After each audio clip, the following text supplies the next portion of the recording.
Holding company सस्ती क्यों होती हैं? काफ़ी बार मैं सवाल सुन चुका हूँ। बजाज फाइनेंस की बहुत बार हमने देखा है कि मार्केट कैप बजाज फिनसर्व से ज़्यादा है।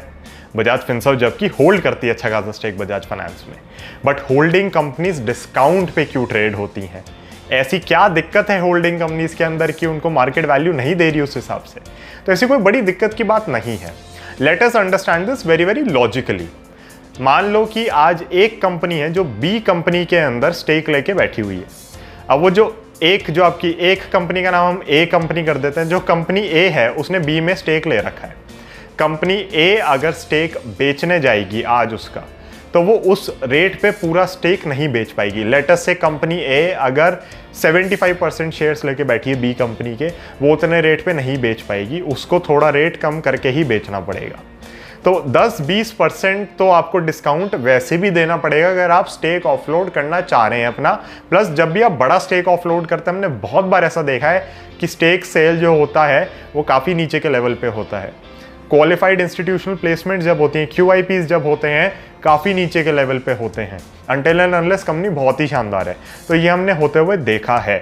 तो इसीलिए होल्डिंग कंपनीज आपकी हमेशा थोड़ा डिस्काउंट पे ट्रेड करती हैं। सेकेंडली, होल्डिंग कंपनीज की कोई इंटेंशन नहीं होती नॉर्मली कि वो अपना स्टेक बेचेंगी। तो मार्केट को पता है कि आप स्टेक नहीं बेचने वाले, आपको उसमें से डिविडेंड इनकम ही आ रही है एक तरीके से उन शेयर से। तो मार्केट उसको उसी तरीके से ट्रीट करती है कि येस दीज आर इन्वेस्टमेंट्स। कभी कभी मार्केट को लगता है कि नहीं बहुत ज़्यादा गैप हो गया, तब एक रन अप आ जाता है।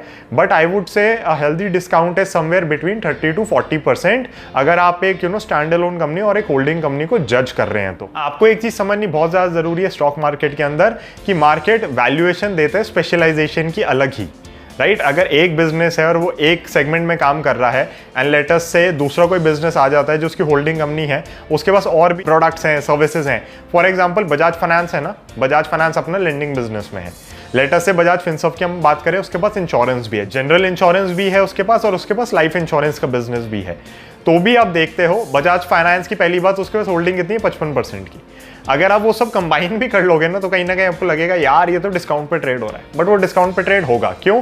मार्केट बजाज फाइनेंस का बजाज फाइनेंस वैल्यू कर रही है, मार्केट बजाज फिनसर्व का बजाज फिनसर्व वैल्यू कर रही है। इस तरीके से वैल्यू नहीं कर रही कि आपके पास बजाज फाइनेंस के भी शेयर्स हैं। वो एक बहुत बड़ा डिफरेंस हो जाता है। तो आपको होल्डिंग कंपनीज में हमेशा डिस्काउंट मिलेगा।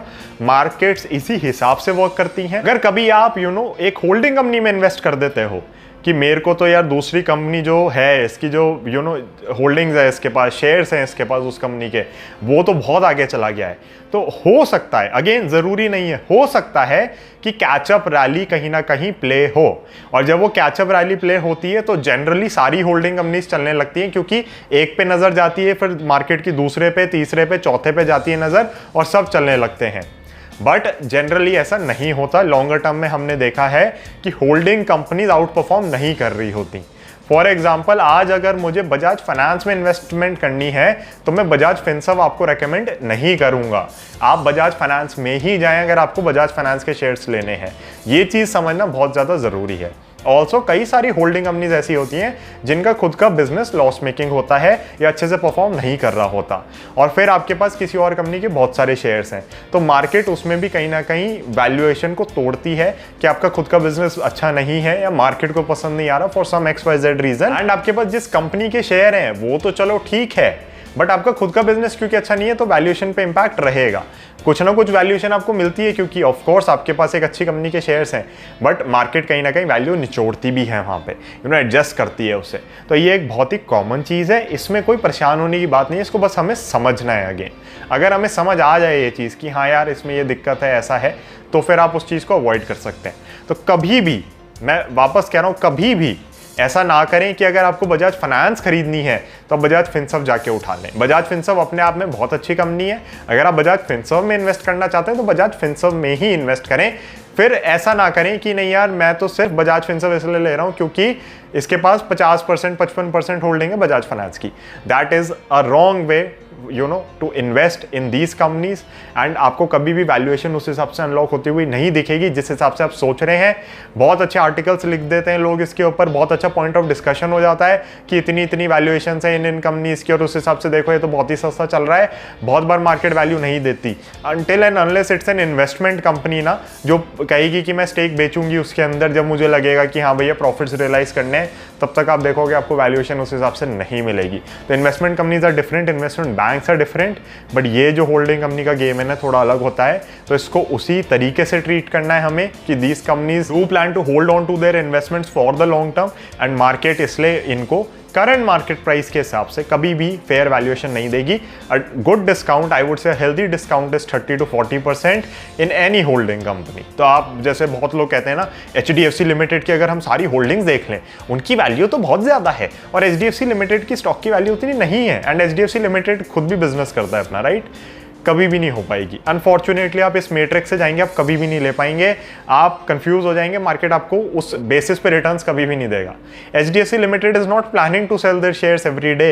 ये नहीं है कि यार HDFC AMC का आज बेच देता हूँ रेट बढ़ गया, HDFC लाइफ का बेच देता है रेट बढ़ गया, HDFC बैंक थोड़ा गिर गया थोड़ी और इन्वेस्टमेंट कर देता हूँ बाद में बेच दूंगा। HDFC लिमिटेड कभी भी ऐसा नहीं करेगा।